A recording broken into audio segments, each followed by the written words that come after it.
Time to jazz with the kiddos. Oh God. No, I still say there's no reason why I don't understand why they did away with why it became unfashionable to call us Gen Y, because that's in between the Gen X and the millennials.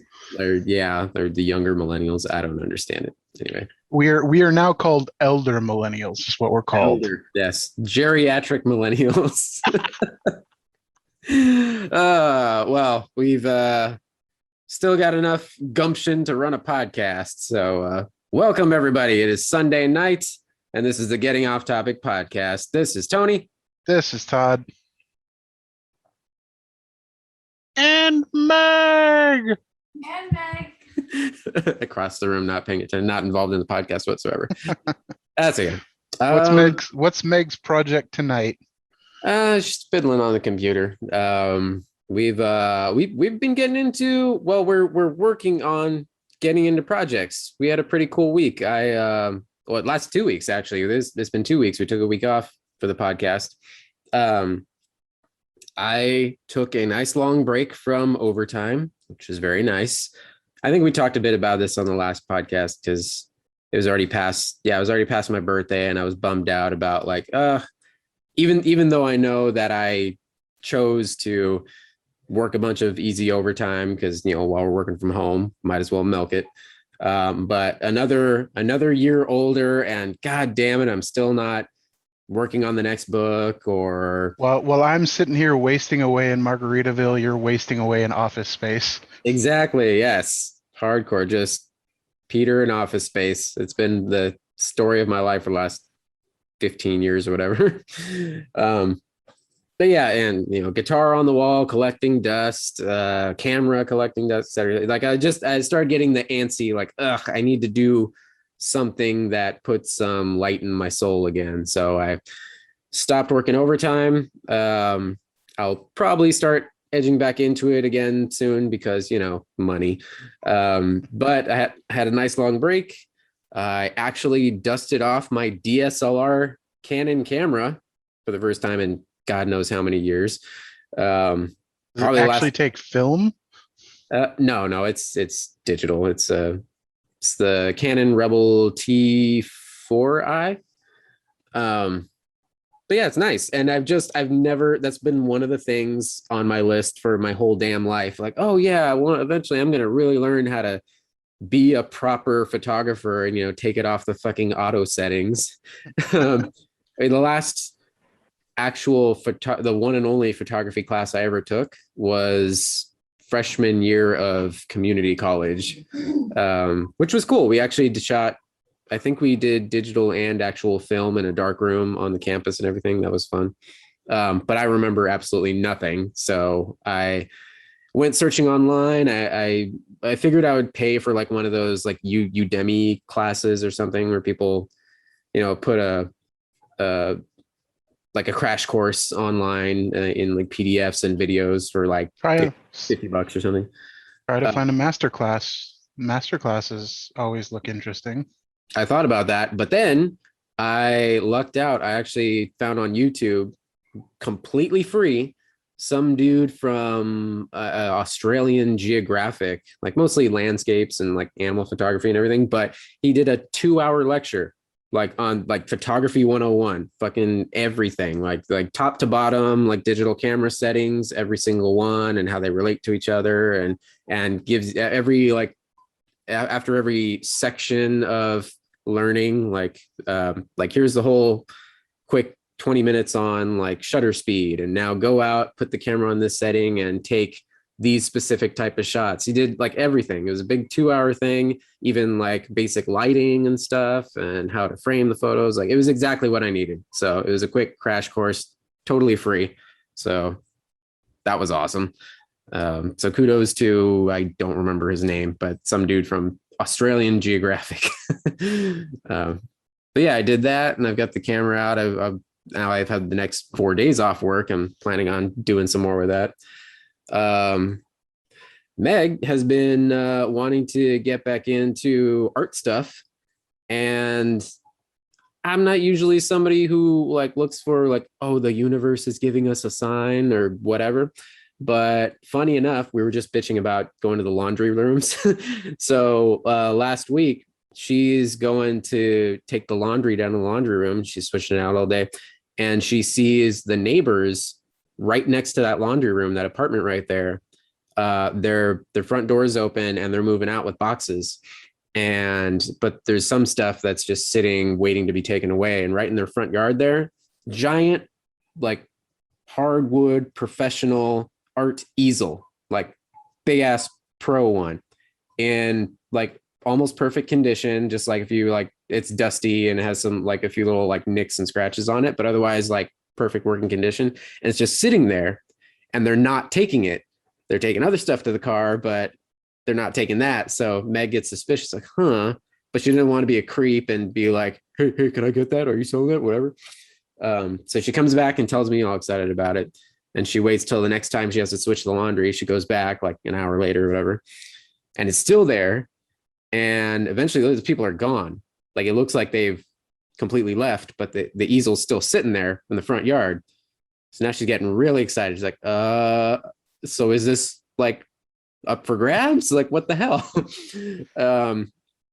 But then she told me like, what should I do? And I was like, well, it's possible maybe they loaded up the truck and they're just, they're sending that load over to wherever they're going, and maybe they'll come back for the heavier stuff or whatever. So we're doing this dance all day. Like she goes and checks like every couple hours, like, yeah, it's still there. You see any people over there? No, front door's closed, whatever.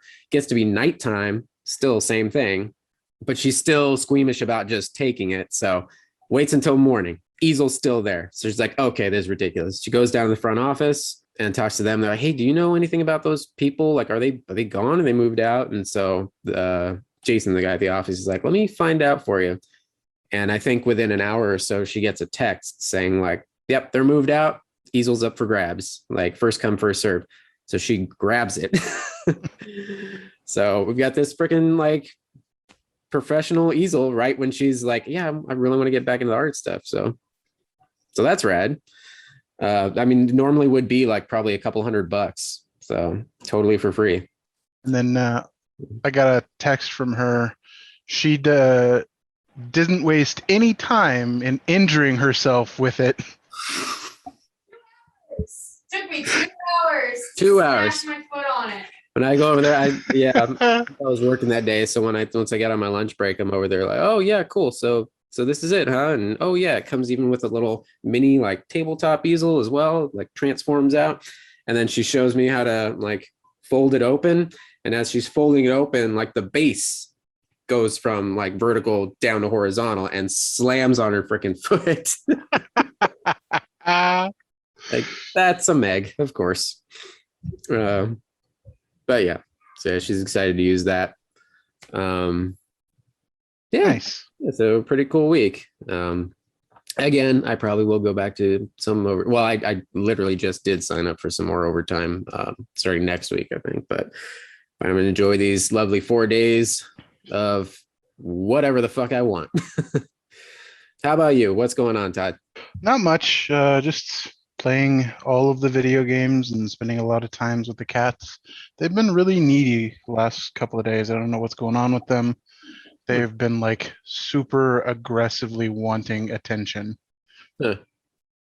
So, let's transition into something we mentioned. Any games you've been playing or anything you're excited for upcoming? That's probably one of the things. Well, that's going to be the struggle for the next couple of days. Do I actually get any of these creative projects done, or am I going to spend 4 days video gaming? I don't know. Tune in next time for the exciting conclusion. But you had a plethora of video game news, Todd. Yeah. One of the biggest news, and we talked about this a bit a while ago, it was merely rumored, but one of the biggest news of the year that I'm super excited for, Knights of the Old Republic confirmed we're getting a full remake. Not a remaster, not a just like an HD upscale or anything, but a full remake in the same vein that Final Fantasy VII had its full remake.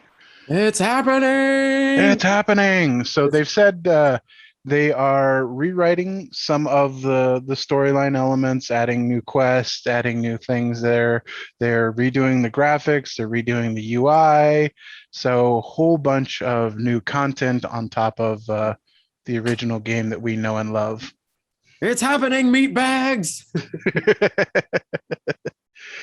Um, uh, there was a little bit of Twitter bro controversy over it, but I'm not too worried about it.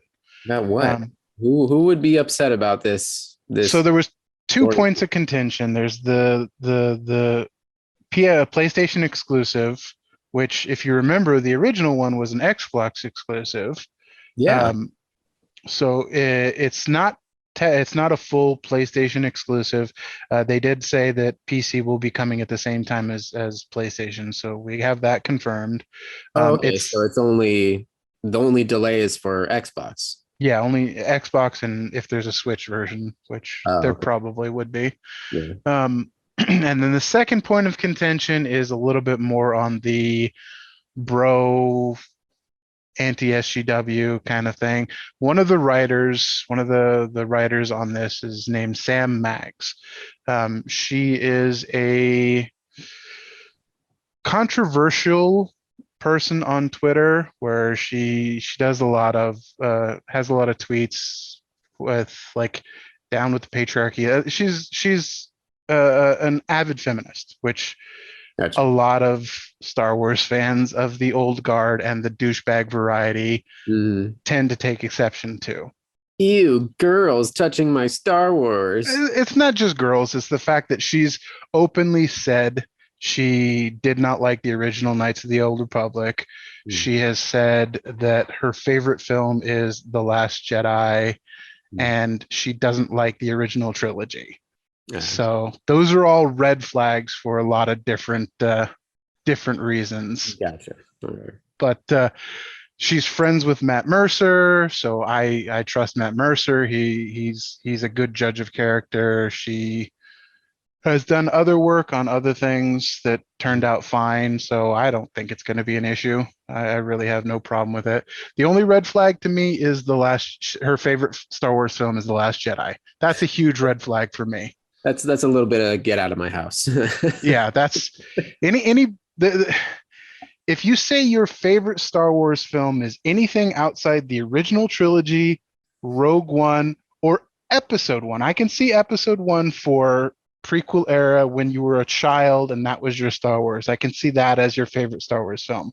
But Mm. if you say Episode 2, 3, 7, 8, or 9 are your favorite films, those are huge red flags to me. I, uh, okay, I'll agree with you there. I highly doubt one. So is she like what a writer on the what's her position on this? She's a writer, so some of the storyline elements that they're rewriting for the remaster or the remake are would be under her purview. Mhm. I think people overestimate how much one person in the entire collaborative effort of what it takes to get a freaking game made. Like Yeah. people are flying off the handle over like, oh my god, this one person is destroy my Star Wars. Like, calm down. Yeah, exactly. Yeah. Exactly. This is not going to be a problem. All right. It's still going to be Knights of the Old Republic. It's still going to be amazing. I'm excited. That little reveal trailer was pretty rad, or teaser, Yes. whatever. The other one that was a lot of fun, just very brief, but shows the style that we would expect. The reveal for Marvel's Wolverine. Yes, and we had a little bit more about that. The devs talked about that in an interview either yesterday or today. So we're getting a Marvel's Wolverine by the same people that did Spider-Man. So a lot of the big rumors is it might be a connected universe with the Spider-Man game. And if so, maybe we get team ups, maybe we get further games in that franchise in the Marvel universe. It's a big future, an open future for that universe. But the game director that did an interview said it is going to be a more mature and open world universe for the Wolverine game. So people are expecting it to be heavily story driven rather than like in the Spider-Man game, it's your free reign. You do the missions at your own pace. You web sling around New York and just enjoy the game. Yeah. Wolverine, I think people are expecting more of a sort of On story rails. driven on rails. So See that. That's yeah. I think Spider-Man is more of a character that I think that sort of style of having more free reign and just focusing on the experience of being Spider-Man and stopping everyday crimes and then going after your rogues gallery of villains and whatnot. Where Wolverine, that the character, as we've grown to know him, especially through the movies and everything, not just comics, but how we've grown to know him and how like Hugh Jackman portrayed him and everything. It feels like they would want to tell a more personal story with Wolverine. he doesn't give a shit about somebody getting mugged. Yeah, Like, he might stop it if it's on his way, but he's not going to go out his way to stop something like that. Yeah, if a lady is getting harassed in the dive bar that he's in, then maybe he'll go and like throw some guys through a window or something. But Exactly. he's not, gonna go running around Manhattan or whatever like Spider-Man and helping old ladies cross the street or whatever. Yeah. It's Insomniac Games. Those are the guys who do those. Yes. That would be interesting if they did kind of like the MCU. There's plenty of Marvel games throughout the history of video games where there's, they throw every character they want in there. But I guess that I never thought about that. It would be kind of cool if one studio decided to launch a continued universe in just like several games.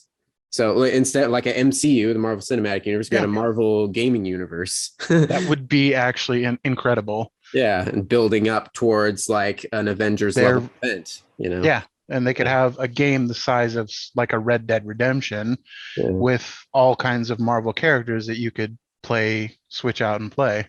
Yeah, that would be dope. That would be amazing, actually. You're like, oh my God. Also, Spider-Man 2 announced. Yeah, Spider-Man 2 was announced, same studio. It's coming sooner rather than later. It's I think early next year. It's both Peter Parker and Miles Morales in the same game, so they're teaming up, and none other than fucking Venom, voiced by fucking Tony Todd. Oh shit. Nice. Yes. That's rad. Yeah. So one of the gaming greats voice actors, Tony Todd, is going to be voicing Venom. Voice actor in general. If you need a movie, a cartoon, a video game, if you need somebody to deliver your grandma's eulogy, like Tony Todd, holy shit. One of the greatest voice acting voices ever. Yeah. That's rad. That's exciting. God of War Ragnarok. Yes. The official title. Yeah. So that one is also coming sooner rather than later. I think that's coming at the end of this year, Christmas time. We have the God of War's take on the Norse gods, and Thor looks fucking amazing. I don't know if you've seen any of the images yet. Yeah, I saw that. It looked like the big Thorbowski. Exactly. Just fat, no cares Thor. And he's gonna fuck some shit up. I think I read something that this is going to be the final entry in the entire God of War franchise, or just what they're doing here with the Norse god stuff. I think it might be Kratos's. I think they might finally kill off Kratos. Yeah. So they'll continue the God of War franchise for sure, but it'll be somebody else taking it. Boy will take up the mantle. Okay. Boy. I feel like hasn't Kratos, I haven't played all the games and I watched Meg play a couple of them, but isn't Kratos one of those characters where he just dies every other day anyway? Like a god kills him and then they find an excuse to bring him back for reasons? I think so. I've only played like 3 of the God of War games, and I think the last one I played was on the PSP of all things. Wow. So yeah, I've been meaning to pick up the last God of War. In fact, I think before Ragnarok comes out, I will pick up the last God of War and play it. But yeah, so that one's coming sooner rather than later. Cool. We had a bit of a milestone for one of my favorite games that it's actually probably the greatest redemption story in video game history. Oh, okay. You remember the game No Man's Sky? Yeah. The space game. You survive in space. You craft you find resources and fly your ship and craft things, and it's just a general like survival game. Yeah. Yeah. Well, It's not terribly old, right? Just a few years. it's 5 years old now, Okay. 5 or 6 years old, and when it launched, it was one of the worst reviewed disasters of a launch ever Hmm. because it was overpromised and underperformed. Like the studio that made it was a small, tiny studio, only like 20 or 30 people. The lead developer had huge ideas for what the game was going to be, and Sony unfortunately rushed it. Sony bought the studio and put it as a Sony, not exclusive, but a Sony like premier game that was like one of their E3 big announcement games, and they pushed it hard. Hmm. Um, so they hyped the fuck out of it. And unfortunately, the game was not ready upon completion, and it bombed. It was buggy as fuck. It didn't deliver on half of the promises that it said it was going to deliver on. There Mm. was no multiplayer or to speak of at all in the game. And then they patched it like a day or two later, and they had multiplayer in it, but the multiplayer was not even multiplayer. It was literally you saw the other players' discoveries, and you could see like an echo of them that they had been there. It was garbage. It was trash. I still liked it because it was a space survival game, and that really wasn't one out at that time, and I enjoyed it. But it was like a mile wide, inch deep. There was no content. There was nothing to do once you've passed like the first 10 hours. It was all identical. Yeah. Well, the big milestone that we have reached finally is after 5 years, they've gone from mostly negative reviews on Steam and on Metacritic to now mostly positive reviews for after 5 fucking years. The reason being is the studio, Hello Games, has been for free releasing major content upgrades every 3 to 6 months for the past 5 fucking years. They Nice. just released a brand new major content update this week. Hmm. So there's been constant improvement on this game, and it's definitely at a state where it's not really up your gaming style, but other people, if you like space sims, if you like survival games, I highly recommend No Man's Sky, giving it a try. It's good. It's good for at least 100, 200 hours of gameplay. It's good for people who like to jump in and play like an hour at a time Mm. and feel like you've accomplished something. If you have very little time to play a video game, you can play No Man's Sky for a short period and feel like you've done something. It's kind of like what Meg was doing with Stardew, just like logging in or turning it on, and okay, I'll check a few things off my to-do list, build these crops, whatever, and call it a day. Exactly. You can play this however you want to play. You can play like the space combat sim where you go out and you search after fights in space. You can play it on ground, like you stay on one planet and you just farm and build up a huge base on your one planet, or you can play the economy game where you try to make as much money as possible, or you can play just like as an explorer where you go out and search the infinite universe, because there's literally an infinite universe. Like they said, so far, even after five or 6 years this game's been out, like the universe in game has only been charted at point like 0.1 or 0.01% or something like that. Jesus. Yeah. So That's ridiculous. yeah. And then you can like everything you explore and find, you can rename your whatever you want it to name and upload it. And then if somehow somebody else randomly comes across your worlds that you've explored, they will see those names. Hmm. So So is it like being infinitely built upon, or is it just there is a set playground? It's just so ridiculously huge that people have yeah, barely touched it. yeah, that's it. It was procedurally generated at the beginning where well, the planets themselves have not been generated. The galaxy, the entire universe has. So Mhm. each one of the galaxies have been generated, but the planets within them aren't generated until people find them. It's like trying to get to the end of the Netflix originals.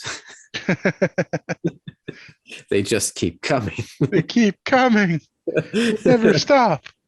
Was that a SNL sketch a while ago or something where some of them are just like the titles are just like fillers, like all it is just like a picture with a title on it and it makes zero sense, but it's just filler because nobody expects somebody to actually click on it. And then somebody does, and then you see like the red alert sound at Netflix HQ. It's like, oh god, somebody clicked on it, quick, let's put together a show. I think that was an SNL sketch, I forget. Oh, you were talking about them spending the last 5 years still building on this shit since launch. That kind of reminds me of a article I saw the other day about Cyberpunk 2077. They're still hacking away at that, and I guess CD Projekt Red just hired modders for Witcher 3. Yeah, Hired them onto their team to help them out improving Cyberpunk 2077 and to develop better tools for modding Cyberpunk as well. yeah. So they did say that they want to support Cyberpunk, even though it was an abject failure and a disaster, and it still kind of is to this day. They've had some improvement patches, but it still remains mostly in the same state it was at launch. There have been no major content additions. There have been no major like quality of life changes, and there's still a lot of major bugs in the game. Mm. But yeah, they did hire modders that are familiar that were big in the Witcher 3 modding community and also had done some mods for the for Cyberpunk 2077. Mm. So hopefully that increases the amount of content that's added to the game in the next couple of patches. But I think this is a game that if it does become good, it won't become good for at least another two years down the road. We Hmm. have to wait for the first major content additions, the first major expansion packs, or whatever they're going to do with that. If they're going to do expansion packs, DLCs, or just patch content additions. Yeah. Well, good. 2 years or so. That's probably around when I'll get around to it. I mean, it's still a good story. It's still a fun experience for a few hours, but it, and it's still a unique game in a world that's not very explored, cyberpunk-ish. But it's it needs work, and it was not the masterpiece that everybody was hoping for. All right. Well, speaking of masterpieces, in my opinion, they also Sony announced a PS5 port, or well, remaster, actually, not port, a remaster for the PS5 for Uncharted. Not the entire series. I mean, the first three games were already remastered for PS4 and collected. I forget what the official title was of the collected edition was. But for the final game, or the final two games, Uncharted, Thief's End, and The Lost Legacy. So it's basically Uncharted 4, and then The Lost Legacy was originally meant to be like a DLC for that, but then it kind of grew into its own full game. Both of those are getting remastered for the PS5 and the Legacy of Thieves collection, and they'll also be available on PC early next year. Nice. Maybe I'll actually play them if they show up on PC. They're fucking good, man. Yeah. I mean, I know again, it's more my bread and butter, the very story driven on rails thing, but it's just, I mean, you just feel like fucking Indiana Jones. It's cool as shit. Nice. um, uh, what We else? mentioned Stardew Valley. Two bits of news for that. Stardew Valley has officially sold 15 million copies. God damn. It's a single developer that made that. Even if the publisher takes half of that money, he still made minimum of like 30 to 40 million for that. I wonder, just based on his fan base, because not only that, but the guy is like so cool as shit and down to earth. To this day, like continuing to add new content and everything. I think Meg's said on the podcast before, like, she fell in love with it not just because of how great the game was, but also, when she was looking up tips and tricks and whatever, and she basically joined the community of fans who, I don't remember the guy's name off the top of my head, but Concerned Ape is his like handle. yeah. Just found out like what a decent guy he is. Like people would regularly post like, oh, I've got this problem, I can't figure out what's going on, and he himself would like randomly show up in the communities and post solutions for people. Yeah, he doesn't have to take the time to do that, but he does. Yeah. I wonder now that he's been interviewed about his new project, he's keeping it very tight-lipped. He's not saying what it is, but he says he's hard at work at this new thing. Unfortunately, that means no more new content for Stardew at this time. Yeah, but that's the second part of the news is of Stardew's officially end of life on content updates. He has said he does not rule out any more content if it comes to him and if he has time to do it, but he has said there are no current plans for additional content. yeah, it's understandable. Working on a new thing, you gotta give that your full attention, especially when you're one dude. Anyway, what my point was, I wonder how this plays out, like based on his reputation and the fan base for Stardew. Will this new project, whatever it turns out to be, whether people eventually judge it as just as good as Stardew, better, or no, he his sophomore effort was he was a one-hit wonder. Probably the beginning sale. You think the sales will just skyrocket anyway, just because based on the existing fan base? Yeah, I think the initial spike in sales, the moment it releases or the moment it becomes available for pre-order, it'll be huge. He'll sell 1 million or more copies.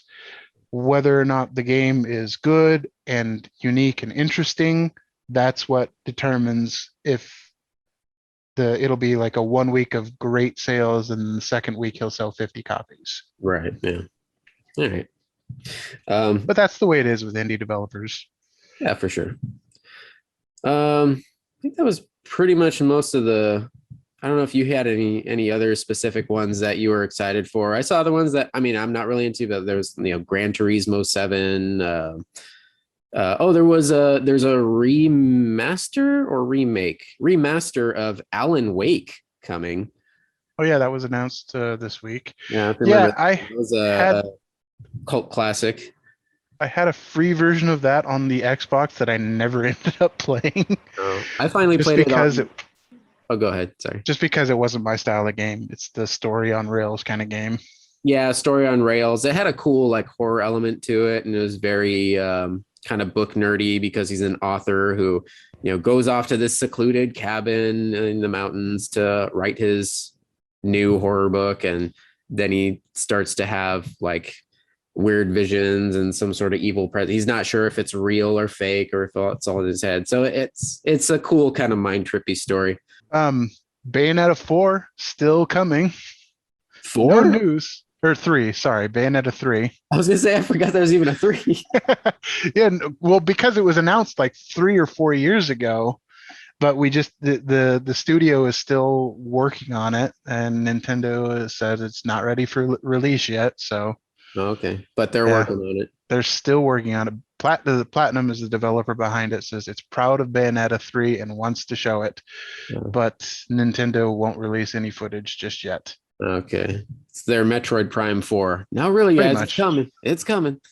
And we on the other PlayStation showcase, one thing I forgot to mention is we got our first gameplay look at the Borderlands spin-off Tiny Tina's Wonderlands. It Oh. looks bonkers. I want to play this so bad. And they have confirmed it will be on PS4 and PS5, though I don't see anything about PC, so that makes me disappointed. All right, cool. Anything else, games, or should we move on? No, I think that's it for the games. Steam had its 15-year anniversary. Damn. Yeah. That's crazy. That's like trying to remember back to a world before like smartphones or something. Yeah, no shit. I remember the first thing I got on Steam. The original reason why I downloaded Steam was to play Counter-Strike 1.6 before it even made it to CS:GO or anything. So, or CS Source was after 1.6. I wonder, can you sort your library by like purchase date? I wonder what my first Steam purchase was. Maybe it was Half-Life 2. Might be Half-Life 2. I know because you had to have Half-Life 2 to have Counter-Strike back then. So me, it was the Half-Life collection. So it was Half-Life, It was Ricochet, it was Counter-Strike, it was, I think Black Mesa was on there. Yeah, the whole collection. It was probably that. Yeah. Well, happy birthday, Steam. Continue to take all of our goddamn money. Well, other stuff that happened this week, stuff that we watched. Meg and I watched ShangChi, and God, it's I know you're being the responsible one. You are playing it safe, not going to theaters. Meg and I have made a few exceptions. ShangChi, Black Widow. What else do we say? Oh, Free Guy. We went and saw Free Guy, and A Quiet Place Part 2. So we've made a few exceptions. We try to hit up the Regal over here has $5 matinees on Tuesdays. So we do that. We wait a couple weeks, till the thing's been out for a while, and we can get in there with like barely anybody. We almost have the whole place to ourselves, so we feel reasonably safe. ShangChi was the first time we went, and we went on the $5 Tuesday, but it's only been out for about a week or so, and it was pretty packed, and I was a bit uncomfortable. But the movie was fucking great, and I'm glad that we went and saw it. But it was also, it was the first experience that we've been since going back to the theaters that we remembered why we stopped going to the theaters, because we stopped going to movies even quite a ways before COVID hit. And it was because we had so many experiences with fucking terrible people in the movie theaters, like parents who don't control their screaming, unruly kids, people on their fucking cell phones with the brightness like blasting you in the middle of a dark theater, people like idiots talking throughout the movie, all that shit. So ShangChi, packed house, multiple people on their phones, like getting the blasting like bright LED light from multiple angles. Like, it was like I managed to break past it and just suck it up and enjoy the movie, because I was enjoying the movie a lot. Meg has less of a tolerance. She's just like sitting there boiling with rage, but she tried her best because she did really love the hell out of the movie too. But once the credits were rolling, she's like, fuck, like I remember why we stopped going to movies. But that was our fault. We should have waited a few weeks, just waited until it had been out several weeks, and then go and catching the matinee and have the whole place to ourselves. But obviously I can't say anything. I can't spoil anything, but man, Todd, you're going to love it. That's it. It's Marvel. It's our beloved MCU meets solid martial arts fantasy. That's all I've been asking for. Yep. I've been saying it for 10 damn years. I've been saying it. Oh shit. So yes, good times. Thank you, Marvel, for that. One thing I do have to mention, Aquafina. If you're not familiar with her, amazing Chinese / Korean actress and comedian, rapper from the Bronx.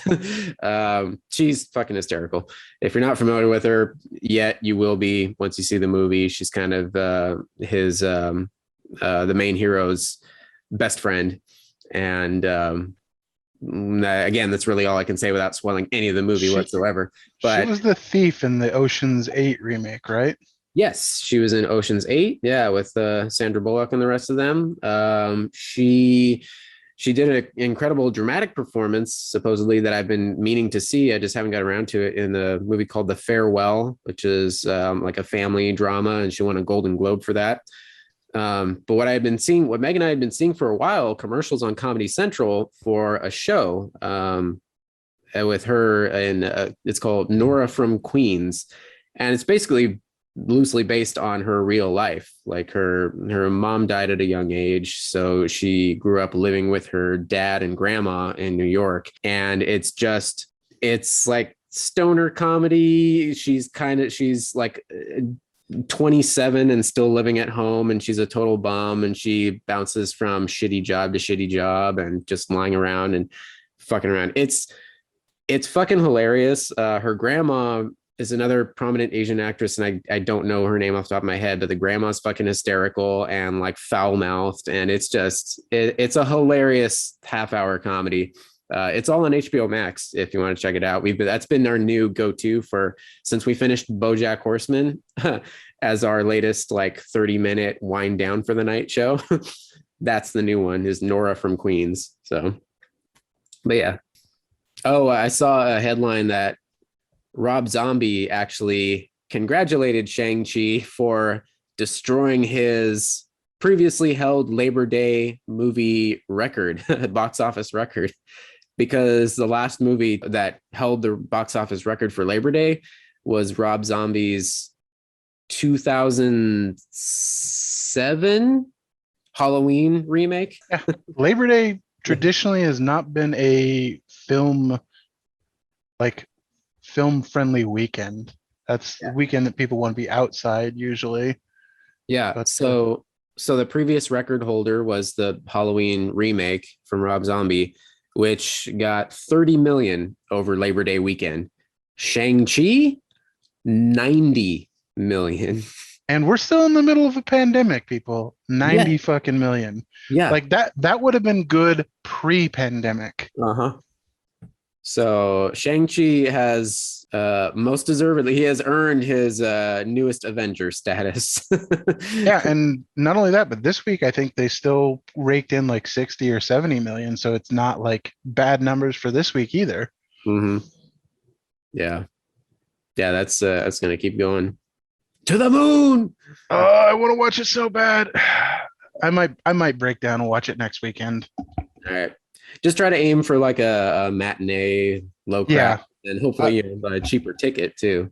Well, I work, my schedule, but so my only choice is to watch it on a weekend. So I'm hoping to like watch it like on a Sunday morning. Mm-hmm. Maybe I'll wake up early like Sunday and then try to catch like a noon showing or something. Maybe it'll be empty then. Just invest in a hazmat suit, then you can go out.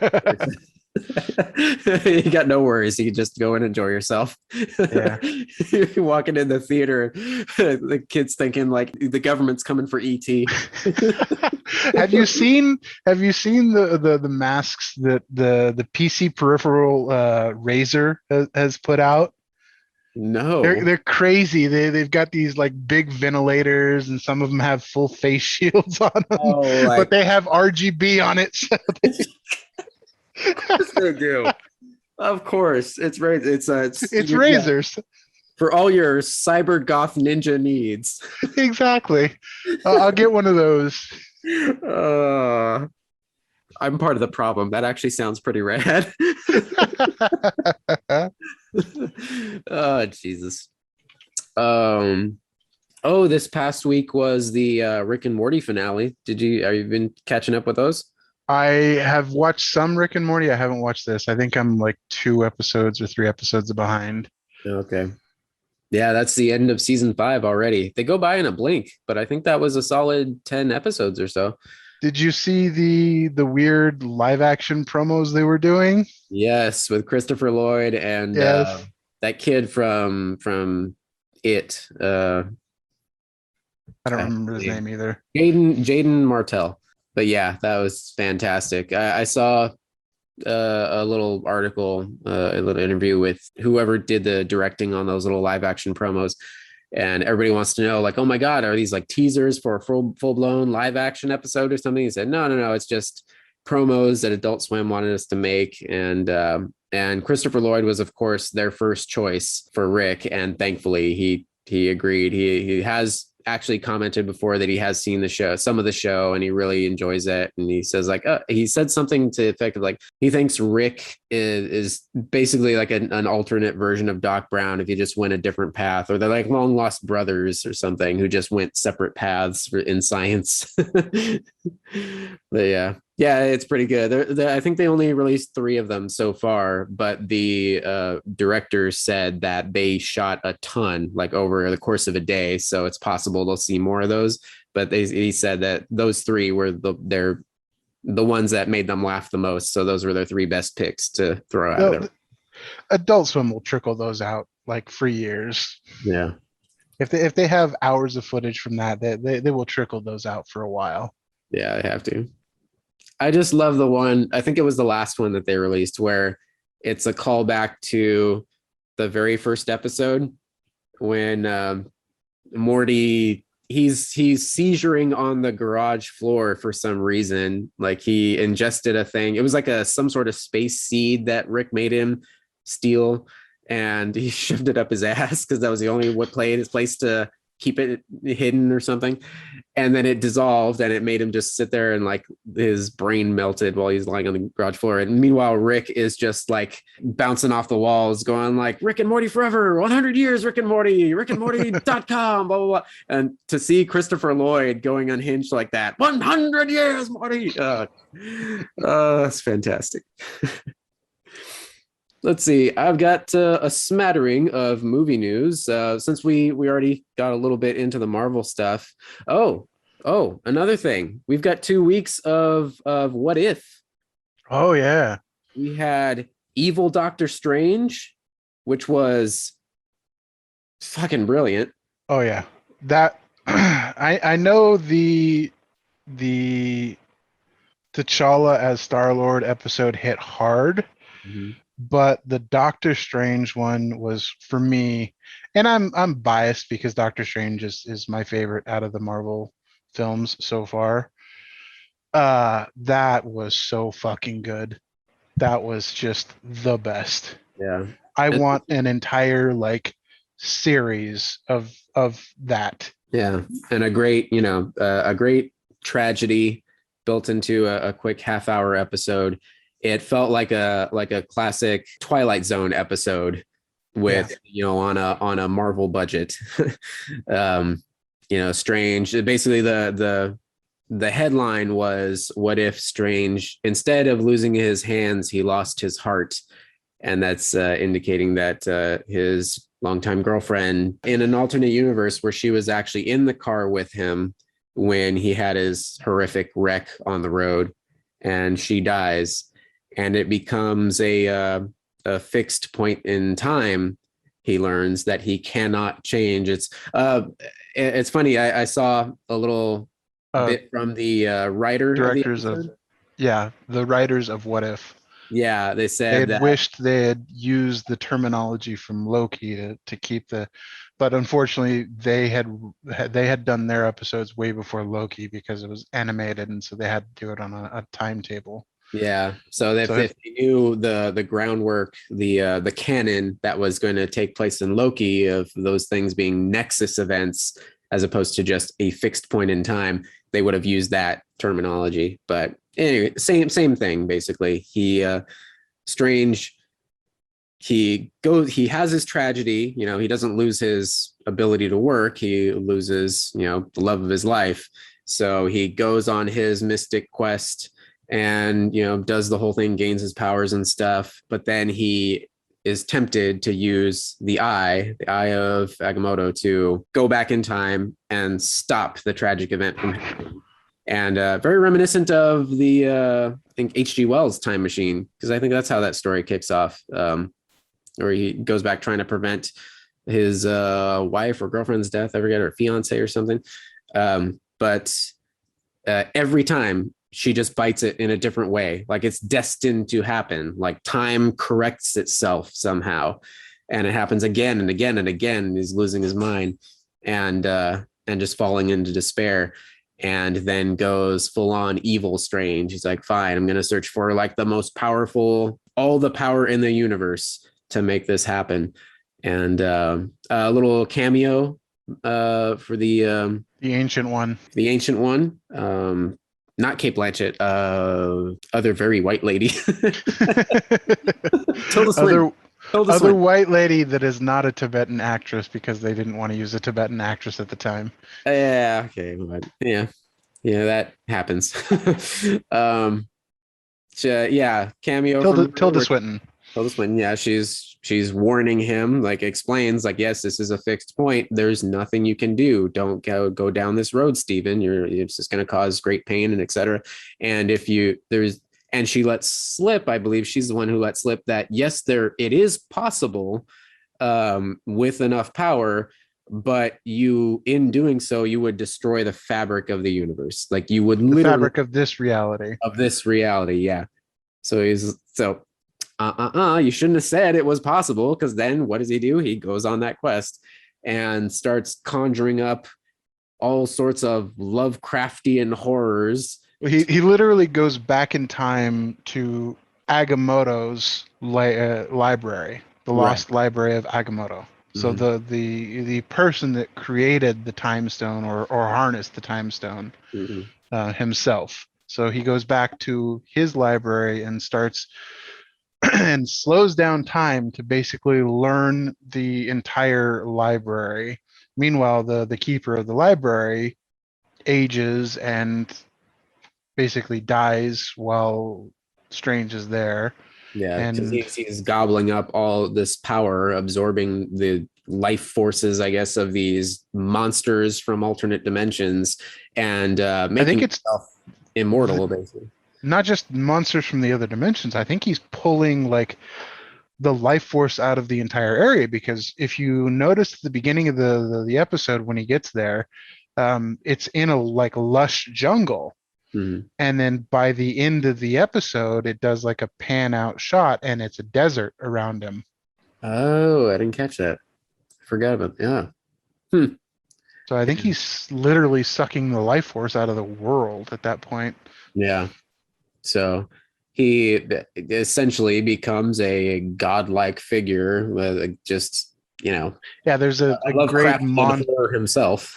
Yeah, there's a great montage scene of him summoning and sucking the power out of all these different demons and until he has enough power to go back to the event on the bridge and reverse the event that could not be reversed. He like pulls the car, he freezes time, pulls the car out of the water or off the side of the bridge or wherever it was, and pulls Christine, I think was her name. Yeah, Christine. And pulls her like lifeless body and just brings life back to it. And for a minute he goes into, I guess while he's doing this, he goes into full monster mode. He's turned into like the Beast from Beauty and the Beast or something, or like Ganon in monster form or something. Yeah, he's an amalgamation of like the different monsters that he's sucked the power out of. Yeah. And so he's doing this. Meanwhile, she's waking up back to life and she's confused as hell and sees this monster staring at her. And meanwhile, all of reality, as promised, is breaking around them. It's just like dripping away and dissolving away, including her. And only then does he see, he fucked up. And all of reality just encloses around. I think he creates some sort of like protective shield around just the two of them. And then they're just the only beings in existence. But she dies. And not before we get our awesome Strange versus Strange fight. We right. I just forgot all about that. you Yeah. completely forgot about that. So the Ancient One goes to another version of Strange Mhm. and basically says, or to himself before he picks up the Eye of Agamotto the first time and decides to change reality. She goes to him and says, "Well, you do this yourself. You're the big bad in this story, and you have to go stop yourself from ending the universe." So we Yeah. get this big old Strange versus Strange fight. It's awesome, and then eventually Evil Strange wins anyway. Yeah. So he absorbs his other half into himself. That's the final piece of the puzzle, gains all the power, and then he's able to bring her back, but then only to watch everything collapse around them. It literally, all of that reality gets reduced down to just a little bubble with him there and uh, dying Christine there in his arms, and she dissolves away just like the rest of reality, and he's just left there in his bubble alone, crying, and like a great Twilight Zone episode. It's just like, and even, oh yeah, another thing I forgot. At some point, he gains so much power that he's able to see the Watcher looking over him. Yes, yes. Well, He's he like, noticed him before. He felt his presence after he had absorbed one of the demons. He had felt the Watcher's presence before, but yeah, he couldn't see him. But mhm. when the reality is crumbling around him, he can actually converse with the Watcher. Yeah. And he's like, you do something. He is like, nope, I can't intervene. Nope. Sorry. Yeah. Yeah, that was good. And then the latest episode, the Marvel Zombies, which I was very much looking forward to. I read a couple of those books back in the day. I think there's several of them now, but I mean, you can pick up any of them, and they're just, it is what it is. It's Zombies slowly taking zombie over the fun. Marvel universe. Yeah. What was really interesting is that they're still intelligent. Like, Somewhat intelligent, yeah. yeah, like The Tony Stark is still in his armor and blasting away, before he runs in to bite you. But yeah, it kicks off with Infinity War, where Hulk Banner is launched back down to Earth, into the New York Sanctum, Sanctum. and but this time Strange and Wong are nowhere to be found, and so he is in there talking to himself, like, "Hello, anybody around?" Steps out on the street and sees everything's like, in wreckage. It's like, what the hell? What is going on? Like, oh no, I'm too late. Like, Thanos is here. And then, nope, there's Thanos. Yeah, Thanos's minions come down and they're preaching to everybody, and Hulk is looking around. He's like, where the is everybody? yeah. And then, but then the Avengers arrive to stop him. Oh yeah, you're in trouble now. Go get him. Tony and whoever you see. There's, clearly Iron Man has come into the picture. I think you see an arrow fly or something. So, It's Iron Man, Strange, and Wong that show up first. Right. Oh yeah, because that's what happens at the beginning of Infinity War. So there's a scuffle, and when the dust settles, or as the dust is settling, Banner starts to notice, like, whoa, okay, you're being a little extreme there. Like, he notices them like lunging at them, biting and stuff. And then eventually the dust clears and he sees they're fucking zombies. Mhm. So he heads for the hills. I forget where it goes from there, how he ends up meeting up with everyone else. I think I want to say SpiderMan gets him out of there. Yeah, Spider-Man rescues him. Yeah. So Pete is one of the few survivors and brings him back to the rest of the the rest of the heroes, basically. I think what we had Okoye, We had Carter. We had Happy. Pete. Yeah, Happy, and Yeah. then Jon Favreau, great. the guy from ex-con, the Baba Yaga. What was his name? Yeah. Oh my God, Kurt. Yeah. Yeah, the Slavic friend of Ant-Man, basically, who's screaming about Baba Yaga. Again, what's the actor's name? Damien Delmestian. The Polka Dot Man, David Dasmalchian. Yes. Been popping up a few times this month. Yeah, super awesome. So yeah, they end up on the run trying to find the cure. And what the I thought was really inventive, what was really ingenious, was the source of the zombie plague, the quantum realm, basically. Yeah. So some sort of crazy virus or something that originated from the quantum realm. This brings us back to Ant-Man 2, where They bring back they bring back the mom. Janet. Fuck, Janet. Janet Van Dyne. Yeah. Janet Van Dyne, yeah. She ends up, or Hank goes down to find her, rescue her, and she turns and boom, all zombified, attacks Hank. He comes back in the the pod thing. Yeah, they both come back in the pod, and and they attack Ant-Man, yeah. and then it all goes downhill from there. Hope, yeah. So Hope makes it out, but she's guilt-ridden because she's the one who wanted to go in and save her mom in the first place. It was her experiment and whatnot. So she's just riddled with, broken with the guilt that she basically ruined, like wrecked the earth. But she, along with the rest of the heroes, they try to go for safety. And I think at some point they find out about some there's rumors of colony. a cure. Yeah, colony somewhere, a safe zone where there's a cure. So that's where they're headed. And they go through a subway system, which of course you're going to go to some dark, dank, spooky place with zombies abound. Really cool zombie fights down there. Unfortunately, Happy bites it, but in kind of a hilarious way, because Happy being Happy, he's got the little iron, the repulsor glove thing, and he's just going around like blam, blam, blam. Are you saying blam? And then even as he's getting dragged away to his doom, blam, blam, blam, blam.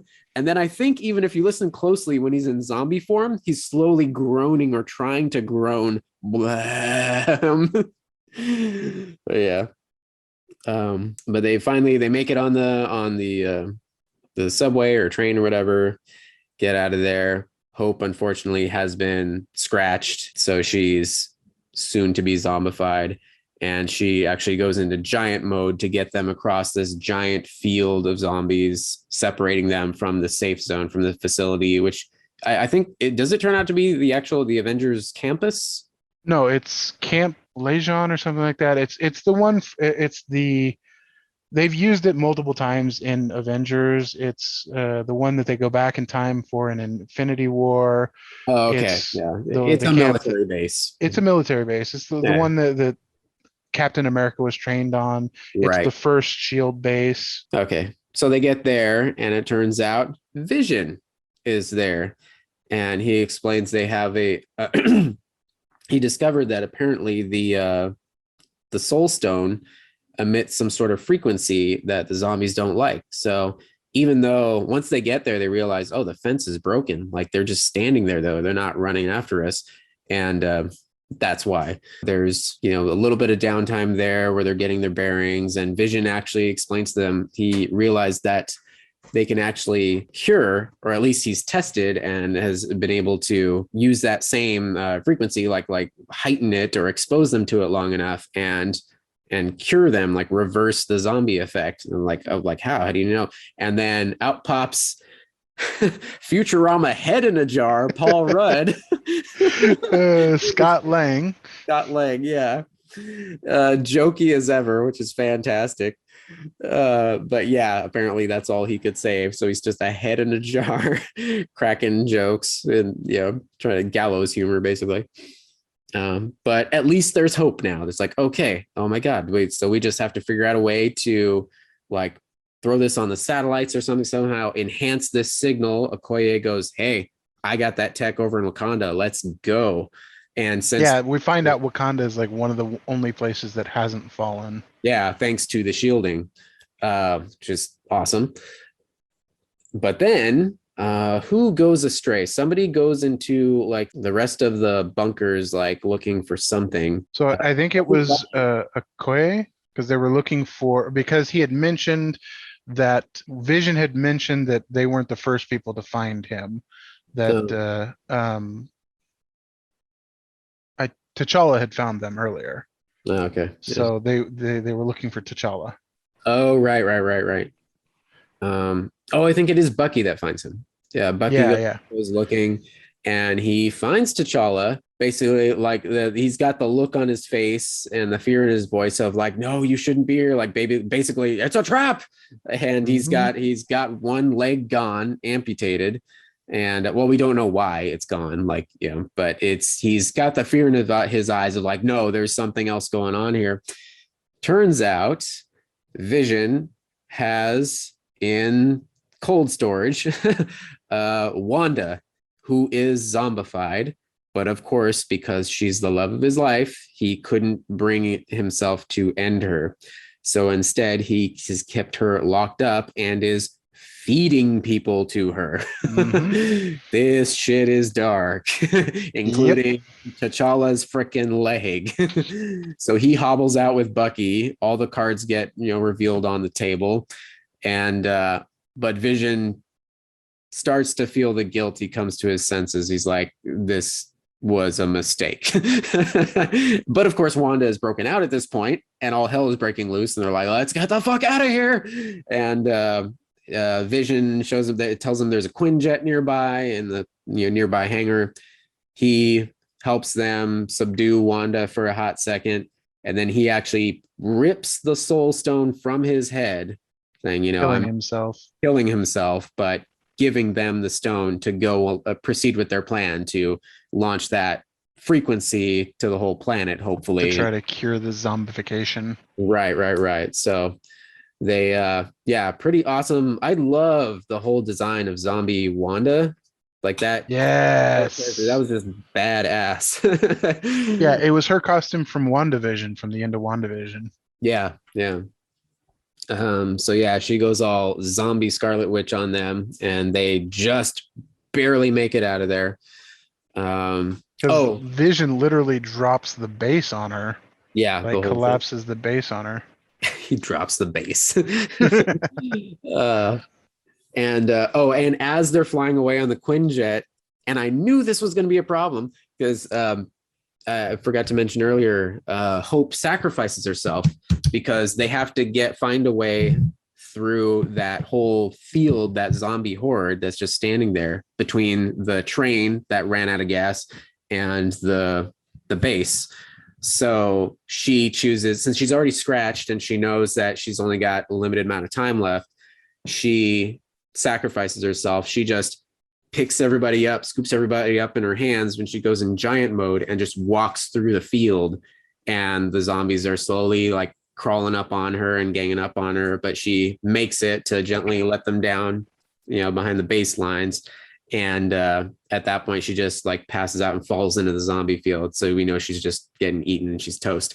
But when that happened, I was like, dude, bad move. Yeah, She should have had the sense to shrink down first, because now they're going to have a giant zombie on their hands. And sure as shit, they did. They're blasting off the Quinjet, and she almost downs the plane as giant zombie Hope. But then they end up making it out of there. Yeah, they turn the afterburners on, it burns her hand or something like that. Yeah. They fly off. Yeah. And then the final moments are just a bit of a montage of them getting to Wakanda as the Watcher kind of narrates. Like there's about how they've hung on to hope, even though, saving this reality might also doom it. And then you realize, because then you see zombie Thanos has arrived. So even if they cure the zombie plague, Thanos is still there. Yeah. And we've seen that the zombies still have some control over their powers. Like Thanos has a glove and has 4 stones in it, and he has like a snapping motion that he does. They still have some intelligence, yeah. And very poignant also, got to mention, one of the final lines delivered by T'Challa, Chadwick Boseman, is about how I think because they've escaped on the Quinjet, and there's a moment of rest in the Quinjet after they've survived the scrape with Wanda, and they're on their way to Wakanda. I think Peter says something about all the people that he's lost, like Uncle Ben, which is the first time he's actually mentioned Uncle Ben by name in the MCU. Yeah. Uncle Ben and Mr. Stark and et cetera, et cetera. He's like, I can't lose any more people.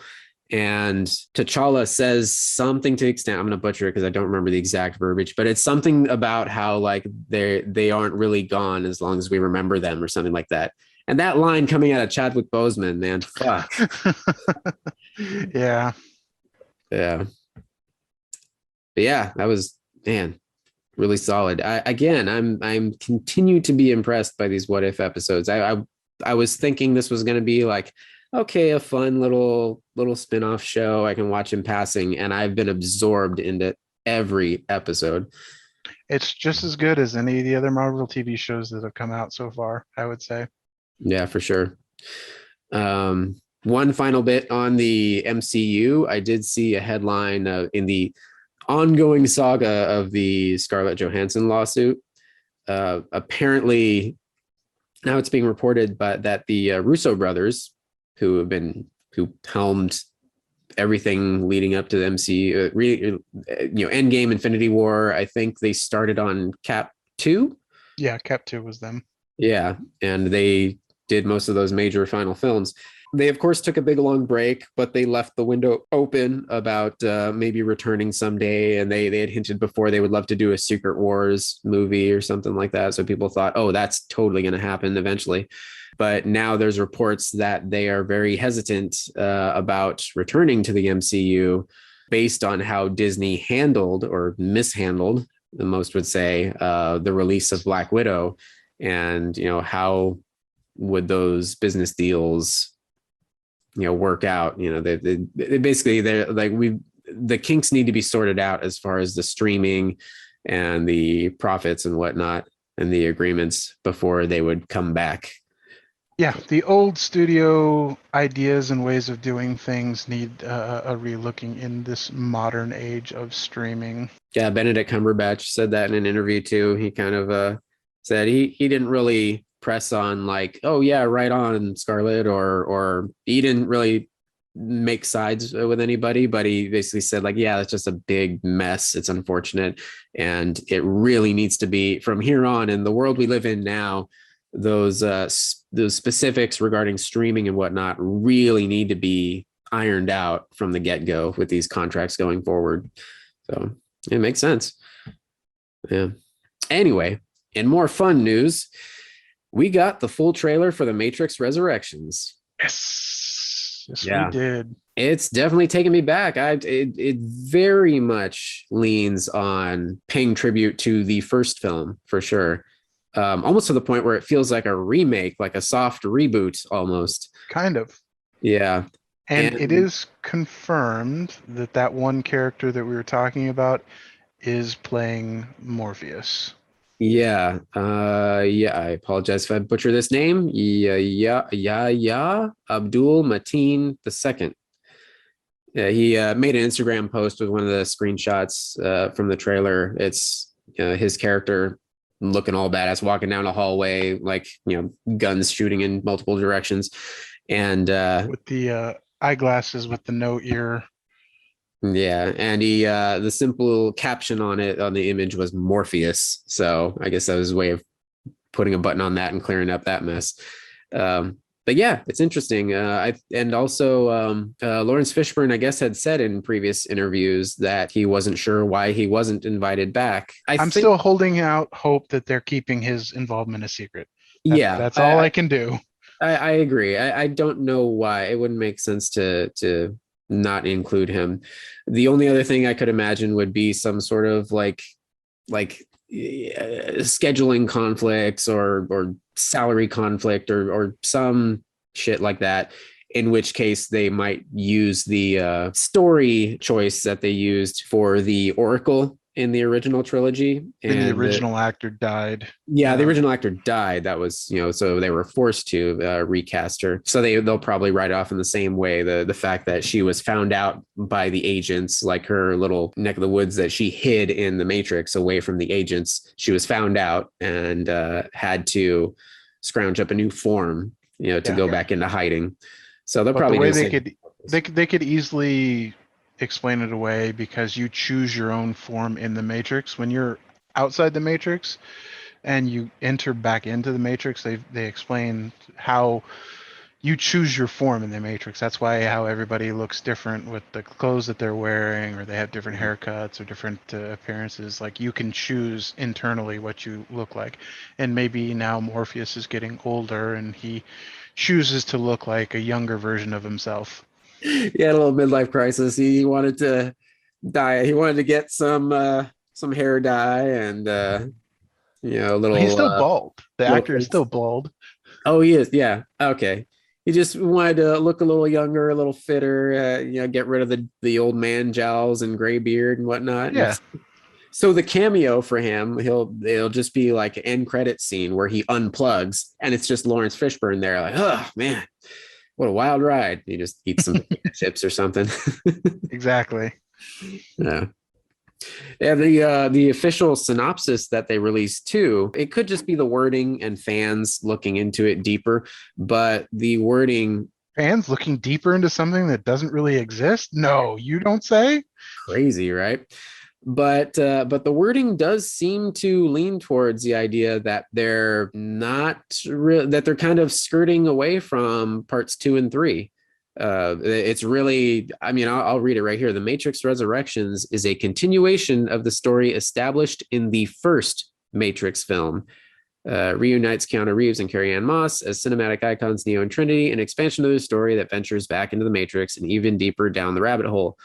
Mind-bending new adventure with action and epic scale. It's set in a familiar yet even more provocative world where reality is more subjective than ever, and all that's required to see the truth is to free your mind. I mean, it's the Matrix, so they could literally just say, "Oh yeah, after the first movie, you were just plugged into the Matrix, and the architect was fucking with you, and you didn't see, and none of that really happened." You actually didn't save the world and tear down the system. Yeah, I know.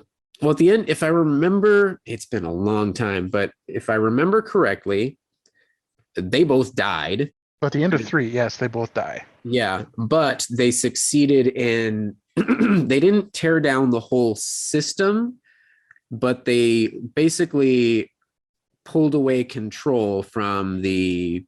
So they came away with an accord with the machines. The machines agreed to leave the people that were in Zion alone, and they agreed to allow people to start leaving the Matrix if they wanted to. If they chose. So they could choose to stay plugged in or leave on their own accord. Yes. Right. Okay. Yeah, I remember that now. So it's kind of like, we can't tear down the system that would destroy everybody, so we'll just bring it back to that sort of, we're giving back the free will, at least. Yeah. Cool. Okay. So yeah, I don't know. Maybe it's far into the future where things have gone awry again, and we've gone back to the infighting and control again. Well, there's other returning characters too. Jada Pinkett Smith is back. Oh, was she? I didn't see her in the trailer. I don't think they showed her in the trailer, but she has been in the casting news. Nice. So, yeah, I don't know. We'll see. I'm definitely intrigued. It looks like fun. It got me back in that 99 patent leather cyberpunk mood. I don't want to watch any more trailers or read anything else about it. I just want to go into it with an open mind and watch it. Yeah, for sure. Yeah. Matrix, the original Matrix, the first one, was a big part of my young teenage years. That I really love that film. And dude, it was all of us. We were all there. We all bought the sunglasses. Mm-hmm. Speaking of old cyberpunk masterpieces, another little headline: Ghost in the Shell, anime classic, cyberpunk classic, is getting a 4K remaster. They just put out a trailer for it, and that is actually going to IMAX theaters this Friday. Ooh. Yeah. Don't say that. Another tempting you to go to theaters. Damn it. Don't say that. Yeah. Yeah, it's this Friday, the 17th. That's a good one. I never watched the rest of I saw the 2 movies, and then they came out with a series, which I think there's like fucking hundreds of episodes. It's been on my list of like, if I ever take the time to really deep dive into anime, that's one of those like top shelf ones that I've always heard, like, you have to watch Ghost in the Shell, the series. Yeah, Ghost in the Shell, Akira, Cowboy Bebop, they're like the top of the anime. Yeah, Must absolutely. watch. Yeah. Robotech is getting a box set release in 4K. Oh yeah. And I think we talked about this with Byron. The rights on that were like super like conflicted and because there was like two different series released under the Robotech name. And so, but apparently maybe they ironed that out because now there's a big, huge box set coming out. Oh, okay. That's another one of the anime pantheon from the 80s and 90s that everybody says you must watch. Yeah. In COVID delay news, Ooh. Paramount has denied us our beloved Tom Cruise once again. Oh, I thought you were going to go with another one that got delayed. Oh, there's a couple of them. So, well, this is all under the Paramount banner. So we've got two Tom Cruise things, Top Gun Maverick and Mission Impossible 7, delayed again, being pushed to 2022, and Jackass Forever. Boo! And there's another one too. I don't think it's Paramount. Yeah, the Furiosa prequel has been delayed another year. Oh yeah, 2024 now. Yeah. Yeah. And also related to Mad Max, the Mad Max Deathmobiles are being put up for auction, I saw that. including Furiosa's War Rig. I freaking saw that. It's Not a gearhead, but I think I could scrounge around some dough. Yeah, the what is it? The Doofmobile, for the Doof Warrior, who was the dude. He was like, he had some sort of blind face mask on. He had the flaming guitar. Guitars. That one is up for auction. I think they said there was 12 or so surviving vehicles that they did not destroy. Yeah, 13 vehicles. 13, yeah, available for auction. That's crazy. Including one, I didn't even catch this when I originally watched the movie, but there's one they called the Razor Cola, which pays tribute to the original car that Max drove, Mel Gibson's Mad Max drove in the very original, the first movie, The Interceptor, 1973 XB Falcon Coupe. Yeah. And it's freaking beautiful. Yes. Yeah. Yep. If you're a rich son of a bitch and you like buying crazy war rigs at auction, You know, at least one of these will end up in Jay Leno's collection. You know that. Oh, of course, his stupid airplane hangar. Jesus. That's just, it's disgusting when you have, that's the level of money when you're just disgusting. You have how many cars in a hangar? You're disgusting. We know it's not disgusting, Todd. Burgers, and specifically Bob's Burgers. Bob's Burgers movie is officially announced, coming Memorial Day weekend next year. The tagline is "In Flippin' Theaters 2022." Yeah. And the tweet from 20th Century Fox said, "Let's get this patty started." The puns. Uh-huh. We hate them. In Disney news, I mentioned this earlier. I had an Owen Wilson sighting. Wow. Owen Wilson. Okay. Owen Wilson is set to star in Disney's Haunted Mansion. Yes, another Haunted Mansion movie. I never saw the Eddie Murphy one in the late 90s, early 2000s or something. But yeah, neither did I. Heard it was horrible. Yeah, most of his movies from that era were terrible. That was right when he did like Doolittle and the Flubber sequel. Couple of Daddy Daycare movies, I think. Yeah.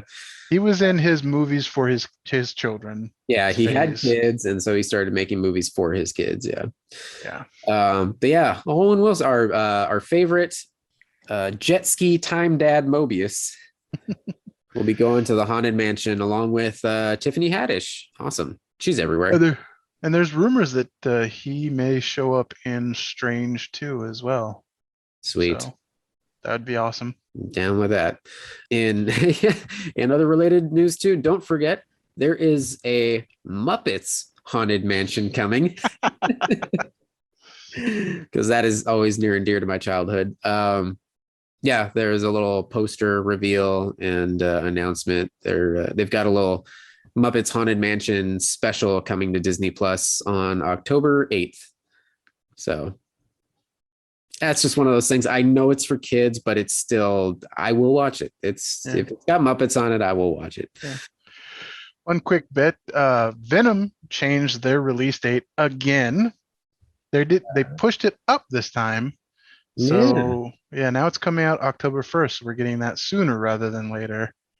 Well, They didn't want to compete with Halloween Kills, Dune, and Hotel Transylvania in the same fucking weekend. Yeah, that wouldn't be great. Well, I need to rewatch the first one. Both Megan and I were saying it's been a while. We only watched it the one time in the theater. I still haven't watched it. I think it's on HBO Max. Yeah, I'll probably catch it. It's good. It was surprisingly, I mean, it's not the smartest superhero film, but it's solid fun. And yeah, I'm liking the trailers for part 2 also for Carnage. And in a random bit of news I pulled just because we're talking to the same sort of more darky spooky stuff.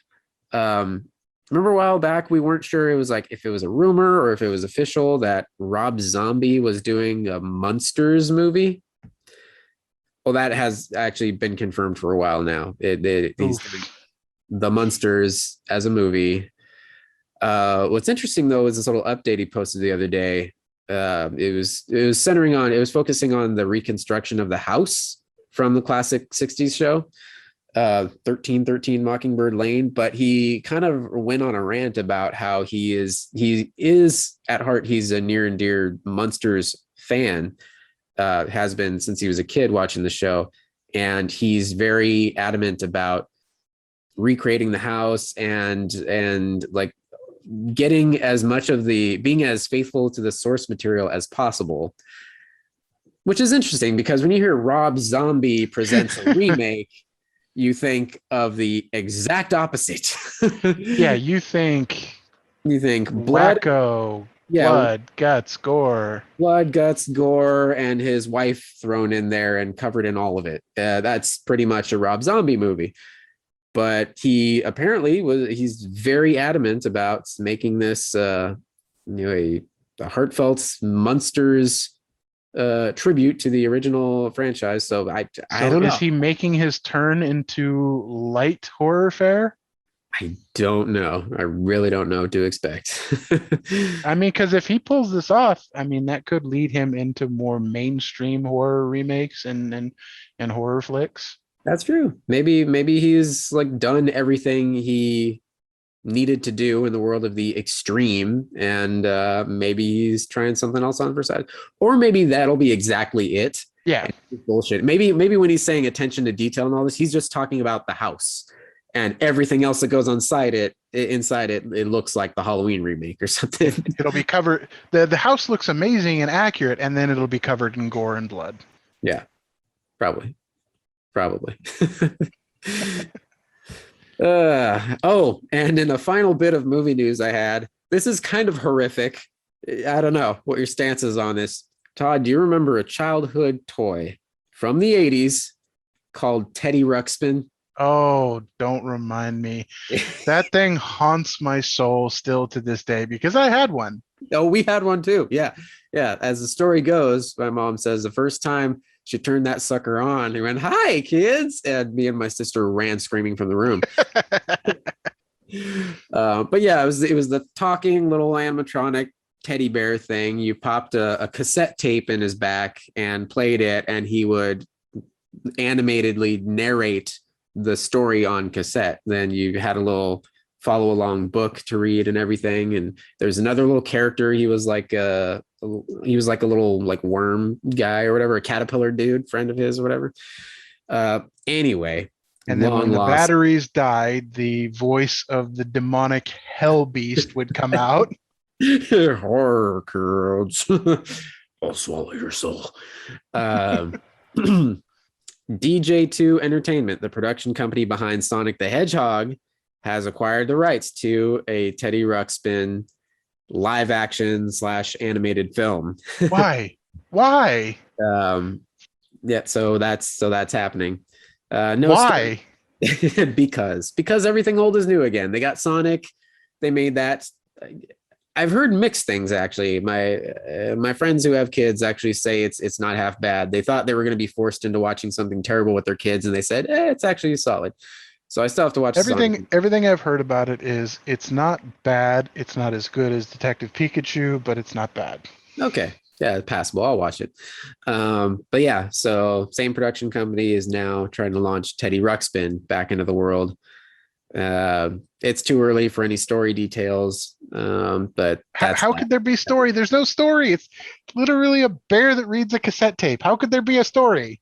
It'll probably be the same thing as Sonic. Like from what I gathered from the Sonic trailer, at least, and what I heard about it, it's just like Sonic is just like trapped in the real world for some reason, and the Dr. Robotnik's after him, and Jim Carrey decides to play in Hollywood again. They'll probably be the same thing, like because it's live action / animated film, so obviously the character is going to be animated and just interacting with the stand-in for the audience.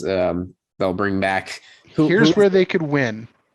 Turn it into Chucky turn it into a Chucky version. So Teddy Ruxpin is just a fucking murder bear. What a cute murder bear. That would go in line with what we reported on our last podcast. Cocaine Bear is coming. Thanks to Elizabeth Banks. Murder bear Teddy Ruxpin. Yes. Sure, why not? Speaking of that, actually, I've been seeing more and more trailers reminding me that Chucky TV show is in fact coming. So I'll have to check that out. But I don't know. We'll see. We'll see what happens with Murder Bear Teddy Ruxpin. That's the only way I could see that being successful is just flip it on its head and start him out as this good-natured bear that's there to entertain the children, and then he just murders all the adults. Make it a horror movie. That's what you're saying, yeah. What if what I said was accurate? What if it's hilarious and they actually do just basically copy and paste Sonic, like from the Sonic movie? They just copy and paste Teddy Ruxpin into the same plot as the Sonic movie. So they even bring back James Marsden as the human hero, like butting up with Teddy Ruxpin. Literally just the exact same film. They just CG replace. Marsden, he's got nothing else to do. Yeah. His Cyclops days are long over. Oh man. TV. We got to move on to the TV world because we got another new full trailer for Picard season 2, which solidified a few things. Number one, what's up with our boy Q coming back and stirring up some shit again? Mm-hmm. So Mr. Jean Delancey is back. Yeah. So this pretty much solidifies that this is a direct continuation of the bookends for the Star Trek Next Generation series. The very beginning, the first episode started with Q, where he puts Jean-Luc on trial, essentially. For humanity. Yeah. Prove to me that humanity is worth saving or worth a damn, or at least worth not destroying. Yeah. And that book ended the series because the final episode was a follow-up to that. All good things. And now this is the continuation of that. Who said the trial ever ended, Jean-Luc? Yeah. Which is funny. I was chatting with you the other day. Like, I could just imagine, like, if they let Picard just like speak his mind for a second, if they let Patrick Stewart just speak his mind, like any sane person would at that point, like, fucking why? The trial never ended, Picard, or the test never ended, Picard. Like, fucking why? After all these decades, why? And Q, fuck you, Q. Yeah, fuck you, Q. Go fuck yourself. Q is probably like, I don't have any friends. Like the Q dimension's so boring. I don't know. I got nothing else to do. I got nothing else, Jean-Luc. I need you. I got no place else to go. That's perfect. I don't care. They don't have to put too much trouble into explaining it. It's all you need is John Delancey's back to play. Great. Yeah. Perfect. Let's do it. Also, they confirmed that a season 3 is coming as well. Yeah, well, we knew that a while ago. The original writers of this said they had planned for a 3-season arc, but now we have confirmation that season 3 is greenlit and good to go. Yeah, good times. Yeah, there was also a first look at a Borg Queen. Yeah, That's so in season 2. this is sort of a alternate universe story or a time travel story. So what Q does is Q shifts them into an alternate universe where the Federation becomes a dictatorship or authoritarian regime with apparently Picard at the head. So kind of like Discovery with the alternate universe. Yeah, but I think this is going to be a different alternate universe again. Okay. So another alternate branching timeline. Okay. So he shifts them over there, and then Picard says, "Okay, well, we need to do some time travel shenanigans to write this at the beginning to fix this where it began." And of course, the Federation, for some reason, has a Borg Queen in a lab, so they use the Borg Queen to go back in time, and you see them in the past in like current day like America because they steal a police cruiser for some reason. They don't show very much of the previous time. Hmm. I don't know. It's going to be wacky and bonkers. All right. Cool. I'm in. Yep, I'm sold. I'm one of the few that actually really liked Picard season 1. I did too. I did not get the complaints about it. Yeah. Yeah. I'm looking forward to that. Well, speaking of wacky and bonkers and things that maybe only I and a few people might still appreciate. We've been saying for a while the Arrowverse has been sputtering to a bitter end, but they seem to be hell bent on proving me wrong because the Flash Armageddon is coming. Ooh. Yeah, so the director of the upcoming event series was in a little interview. It's a 5-part special event that's going to kick off the next season 8 of The Flash when they come back in November.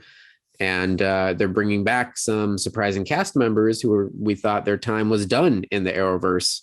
Brandon Routh is back as Ray Palmer, who already said his goodbyes on Legends of Tomorrow.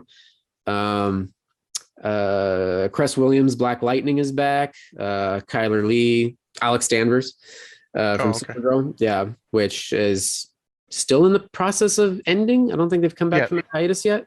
No, they had a new episode this week or last week. Okay, I need to catch up. Their final season is. I'm waiting for the whole final season to be over to binge it. Yeah. Javicia Leslie's Batwoman, replacement Batwoman from Ruby Rose, who had her season 2. They had some recent news about that too in the last month or so. They had cast their Poison Ivy. Yeah. I forget the girl's name, but that'll be interesting to see. They hinted at it in the season 2 finale. You see some some vines growing from someplace, and it's clearly a Poison Ivy nod, so we knew that was coming. Kate McNamara, who is Mia Queen, Oliver's daughter from the future. Again, she was supposed to get her own spin-off series. They did like a backdoor pilot in the final season of Arrow, and then they decided to not go along with it, which was a bummer because I liked all the cast they had going for that. But Mia Queen will factor into this Flash special somehow. And Osric Chow's Ryan Choi, who was a character in the previous big crossover event, which was the only time you saw him was in the Crisis on Infinite Earths. Yeah. But yeah, he was one of the few surviving members of that. Tom Cavanaugh back as Reverse Flash. Neil McDonough back as Damian Dark, who again we thought was long gone. Yeah, they're bringing him back again. How many times has he fucking been resurrected? Jesus. Too many to count. And Tony Curran joining as Despero. I am not familiar with that character from comics lore. Don't recognize it. Appeared in DC Comics Justice League of America #1 in 1960. Curran's Arrowverse take is a powerful, intelligent alien possessing incredible telepathic powers who left his homeworld, Kalanor, under mysterious circumstances. Okay. All right.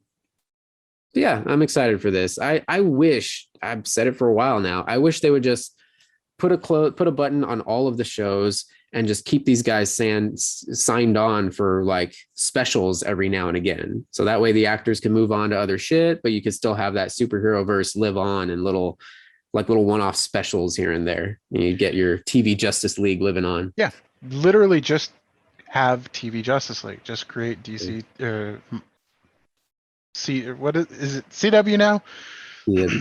Oh, I still call it CW Arrowverse, but just have literally CW Justice League. Yeah. And then cancel all the other shows, roll them up into this, make it so the actors only have to do 3 or 4 episodes. You can still have a 12 to 20 episode season, but each one of the actors only needs to be there for 3 or 4 of the episodes individually. You have like a team up at the beginning of the season, mid-season team up, and season finale team up. And individual episodes are the characters going through their stories. Yeah, for sure. There you go, CW. I've solved your problem. There you go. I know Stephen Amell would love to come back as Arrow. He's been in the news a few times lately, and it seems like he's going through some stuff. Well, he's got a huge hit show right now, Heels. Yeah, I've been wanting to watch. Is it on already? Yeah, it's on Stars or one of the premiums. Yeah, I'm pretty sure it Stars. I just didn't know it started yet, but yeah, I was looking forward to that. Yeah, it's getting rave reviews right now. It's about indie wrestlers in Alabama or Mississippi or something like that. But got some really good wrestling credentials. Some quality wrestlers are involved with it, and Stephen Amell has always been a fan of wrestling. He showed up on like WWE a number of times and wrestled a couple of times. Yeah. He even did a Ninja Warrior special once when they did like some celebrity charity special. I think it was that NBC like Red Nose Day or something where they have all the shows do like charity event things. And they had some celebrities run like a basic version of a course. And everybody just wanted to see him do the salmon ladder because that was his thing on Arrow. But yeah, I guess I didn't read in depth about it, but I guess he was in some headlines because he kind of lost his shit on an airplane. I think he had a drink or something and was going through some shit or something, and he had to apologize for that. And then just a day ago, I saw there was some other articles about how he was reflecting a lot about his time on Arrow, and I guess he just posted he got a little Arrow tattoo, just kind of his way of he said something on Instagram, I think, about like trying to acknowledge his past and move on or something like that. So I don't know. It seems like even though he was exhausted and happy to go when he finished up, he's probably now like, that would be nice to have one more ride. Arrow had just gotten too convoluted at the end.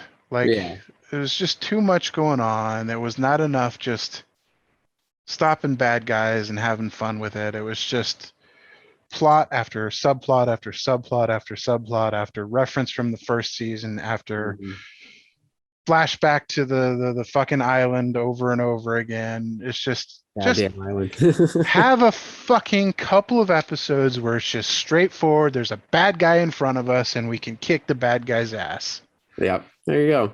And they started to do that somewhat in the later seasons, but yeah, they did have a habit of falling into everything was too much calling back to the past. It was only like once they started getting closer to their finales that they started to get back on the right path. And so it was kind of a bummer that it ended, but that's fine. Whatever. Speaking of keeping things grounded, this was a fun little interview I saw with the showrunner for the Wheel of Time. Well, first off, I don't think we've podcasted since the official teaser trailer came out. So we got our first glimpse of Amazon's Wheel of Time show, which looks fun. I know nothing of the plot really, so it looks like a solid medieval fantasy big budget show. But I did see the other night a little interview with the showrunner, Rafe Judkins. He said from the beginning he wanted to take a more grounded approach as opposed to the CG splash fest that like stuff like the Hobbit movies got into. Like he didn't call those out, but the way he said, oh, there's a quote here. Right from the beginning, I was like, I don't want those big hawk flying over the CGI city shots. Like I want to see the world from the eyes of our characters. So more The Witcher, less The Hobbit. Yeah, maybe probably that's what he's thinking, which I mean, it works in The Witcher for sure. So the books created a realistic geopolitical world and defined a lot of fantasy literature that followed. So we make sure that a person looks like they come from somewhere real. So they're trying to go as practical as possible wherever they can, including the Myrddraal. I'm saying that right. It's a race of eyeless monsters, which you catch a glimpse of in the trailer, and they were created with real world prosthetics and stuff as opposed to just CG effects. That's really cool. Yeah. So yeah, I'm excited for that. We need more fantasy television right now. There's nothing going on with that. We just need it. Yeah. There Like was Witcher season 2 needs to come out like soon. Yeah. Well, it is coming out soon, is it? Was it November, December? December. Yeah, something like that. I just finally watched the Netflix anime that came out. December. Guess what? It's December. It's December, Meg? You know what? I think it's December. Oh wow, okay. Not off the fence. It's December. I'll remember to check to see if it's in December. You know what, Todd? I think you'll be pleasantly surprised that it's in December. Wow. It's I did not know that. It's the important things that Meg keeps track of. She's got on her calendar on her phone where it's December, you just see a big splash of Henry Cavill's face. As girls. It's a Cavill. It's a Cavill of the Day calendar. It's just you rip off each page and it's just Cavill in a different pose. No, not just any Cavill. Geralt Cavill. It's Geralt taking a bath every day. Yeah. It's shirtless Geralt Cavill. I mean, Superman, I could take or leave, but Geralt, I will take every day. Oh boy. But I was saying I had just watched the Witcher, The Nightmare of the Wolf, which is the anime that Netflix had come out about the sacking of Kaer Morhen. Oh. It came out like six months ago or so. It's really good. I would recommend watching it. All right. It's pretty short too. I think it's only like an hour and a half, hour and 45 minutes. Interesting. This kind of dovetails into some animated news. Do you remember The Secret of Nim? Yes. Badass 80s animated. That's Don Bluth, I believe. Don Bluth Studios. Yeah, yep. Those badass animated films that were technically for kids, but they didn't mess around. Technically, they were fucking disturbing. Yeah. They were scary as shit. Yeah, All Dogs Go to Heaven, like with those hell sequences when the dog literally goes to hell. Like that shit fucked me up as a kid. Mm-hmm. That was it. They didn't put the training wheels on. I loved that shit. I love that to this day. So I guess they've apparently been trying to resurrect that for a while, some sort of reboot or either a movie or animated movie or some form, and it appears it's finally going to happen. Fox has greenlit an animated event series based on, now it says it's based on the original book, Mrs. Frisbee and the Rats of Nim, which was of course later adapted into the animated 80s movie Secret of Nim. Now I've never read the original book. I don't know how it compares to the animated movie that we all grew up with. 1982, that was the movie version. But yeah, it's basically famous for traumatizing a generation of kids. But yeah, they're saying it's an animated event series. So it's going to be a short, basically like an extended movie. The studio's already given the project a script commitment and now are on the hunt for a writer for the project. It's been described as a complete reboot of the story that is separate from the previous film. Okay. But yeah, I just hope they keep that. I hope they don't sanitize it for kids these days that, aren't built as Ford tough as the 80s kids. Not to sound like an old man of like, they don't make them like they used to. But kids these days. It's really true. You don't get, I mean, it's not like I want to traumatize kids, but there's something about the magic of those days where they didn't put the training wheels on. Like they really showed you there's really cutesy animated stuff. And there was also like some scary shit. some scary shit, and it taught you that there's some scary shit in the world. So Be develop. careful. Yeah, be when careful. when you're out there drinking from hose water, riding your bicycle around until dusk when your mom said you had to be in by dark, unsupervised children. What? No. Yeah, no, you could be unsupervised. You just be smart about it. Look both ways before you cross the street. Don't talk to strangers. Don't accept rides from strangers with candy, et cetera, et cetera. No free candy. Yeah, is the free candy. that's right. In that awesome van. Yeah. It just has a couple scratches, some duct tape on the windows. Yeah, I've that's all. seen worse. Yeah. When you honk the horn, it goes. There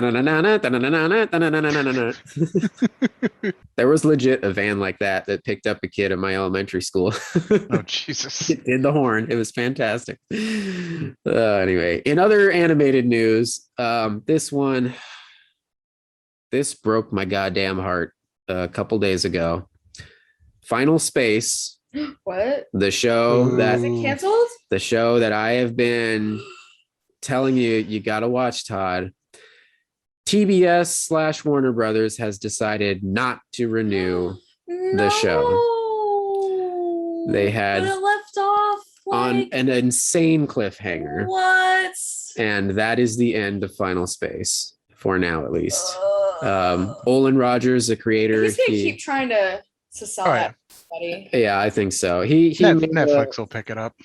Oh God, I hope so. He made a post, a video post on Instagram yesterday or 2 days ago or something, and through the whole thing, like, he's fighting back tears. He's got the shaky voice, and he's just like thanking everybody for the ride and shit. It's just like, fucking hell.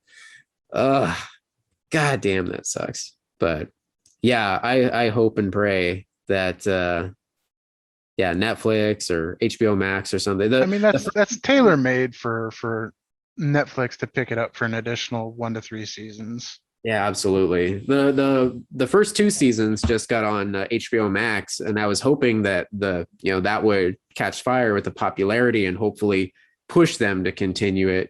Push these studios to continue it. But I don't know. We'll see.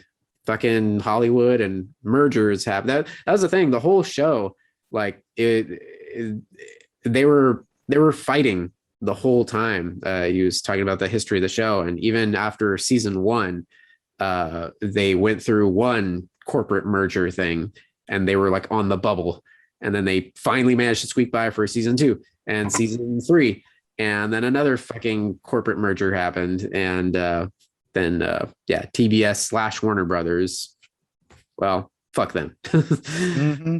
God damn it.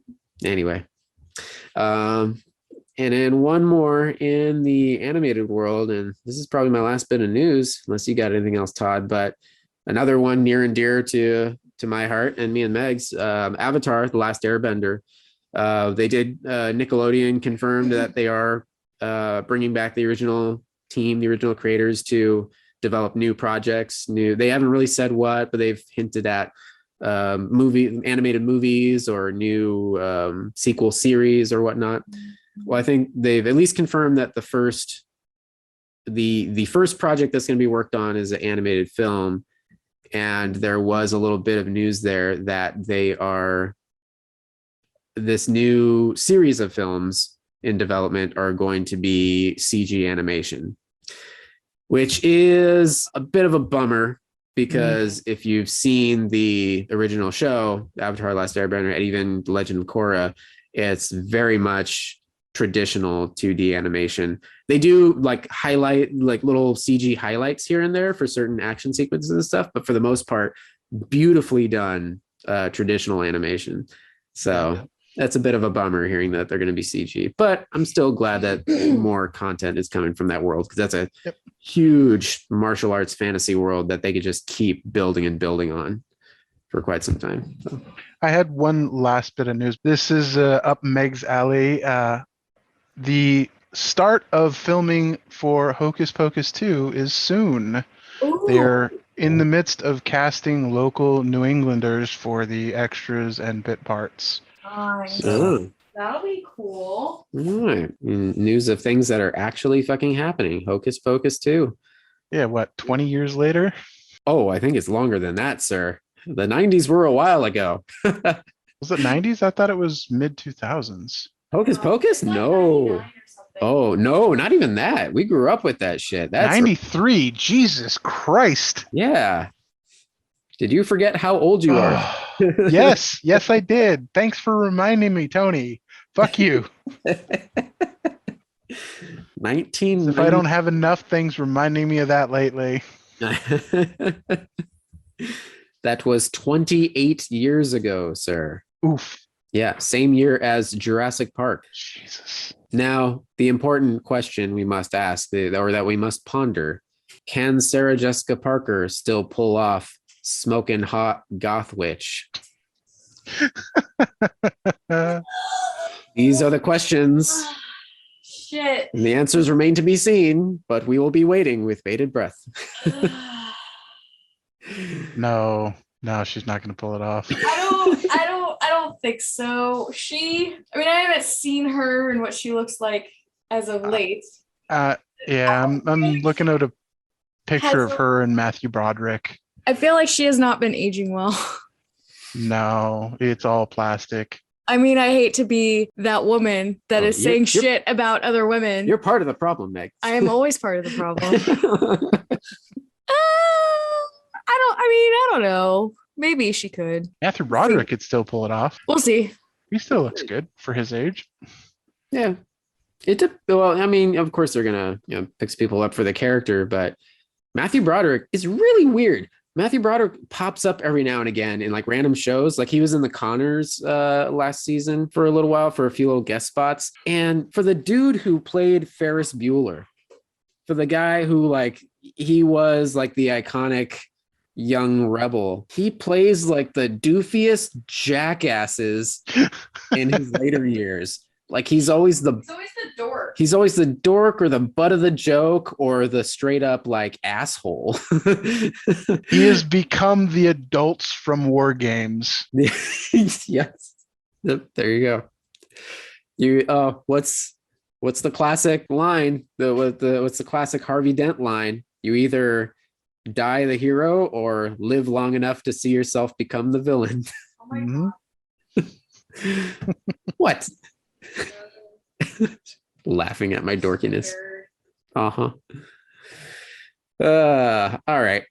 I think that about does it for us. We better get on out of here. Oh, one bit of news I just saw. One more thing. So did you watch Shameless at all? Did you or Meg watch Shameless? I still have not watched Shameless. Yeah, you watch that. You watch that every week. Yeah. Well, because another actor from Shameless is in a project that we both are near and dear to. Okay, what do you got? Shameless alum Steve Howie to star in True Lies pilot. What? Yes, we've talked about this before, that there was rumors that there was a True Lies series being developed. I don't remember that. Well, okay. Steve Howie is taking over the role of Arnold, the role that of Harry that Arnold Schwarzenegger played. Yeah. Huh. Okay. And he plays Kevin on Shameless. Is the actor that plays Kevin. Not that you know who that is, but I approve because he is both a big jacked dude and he's also kind of funny. He's got the comedic chops, or enough. Got the comedic chops, yeah. Enough of them. All right. I would still much rather prefer to go back in time pre 9/11 and have James Cameron, go forward with True Lies 2 the proper way it should have been done. Yeah. But that's okay. All right. I have eaten my words before with that Lethal Weapon TV show. So maybe I'll hold out hope for. I liked Hawaii Five-0. Hawaii Five-0. Oh yeah, this is a CBS show, right? Yeah. Well, is this CBS or NBC? Yeah, CBS. This is another CBS show. So they have proven that they can reboot their shows and it be successful. Okay. All right. True Lies the show. I could get on board with that. Yeah. We'll see. Wait and see who else they cast there. All right. Cool. And it's being done by the creator of Burn Notice. So if you like Burn Notice, Ooh, okay. It, kind of campy spy stuff. I'm down Yeah. for it. Yeah, I'm down. That's what True Lies is. Campy, funny spy stuff. exactly. Yeah. We need more Batarazis. Get another one, you moron. Oh, God damn it. Why is that not on HD? Why is that not on Blu-ray? God damn it. James Cameron, like, Get on it. come out of your hidey hole for making 20 fucking Avatar movies that no one will ever watch. Except my mom. Yeah, just fucking give us True Lies. Give us True Lies. Now you skipped Blu-ray. Now you owe us True Lies in 4K. Exactly. Yeah, make it happen. All right. You just want to see the dance sequence in 4K. That's all you want. Yes, it's beautiful. And so is Jamie Lee Curtis and Tia Carrere. Oh, Tia Carrere. Yeah. What is she doing these days? She actually cameoed on a couple episodes of Hawaii Five-0. Hawaii Five-0. You have talked about Hawaii Five-0 several times. That's a solid procedural. Yeah, it's definitely, and it's over. So the final season is already done. So Okay. if you've got no procedural you're currently watching, if you need that 911 fix, since 911 doesn't come back for another month or two, Oh, that's right. catch up on, or just binge that on Netflix or Hulu. I can't remember which one's on. Yeah. I told you 911 is good, man. You floored through. Did you go through both series? You watched? I did. I haven't even watched Lone Star yet. Lone Star is short. There's only like 3 seasons of it. Okay. Yeah, you And fly through that super quick. I had like a week of the cake task at work where I had plenty of time to watch TV while I was doing work. So yeah, I was able to fly through it pretty quickly, and I'm actually flying through Fear the Walking Dead. Fear the Walking Dead right now. Yeah, where are you? I'm almost done with it, I think. There's 6 The last episode I watched was the season premiere, I think, of season 6, where the group had kind of given up and accepted help from the crazy lady, lady from The Boys. Yep. And then so Morgan gets shot, and then he wakes up in the water tower. Right. It's good. Yeah. Yeah, you're almost there. All right, guys, we better get out of here. Thank you for joining for 2 weeks worth of goodness. This is Tony. This is Todd. And Meg. Meg, what'd you do this week? Well,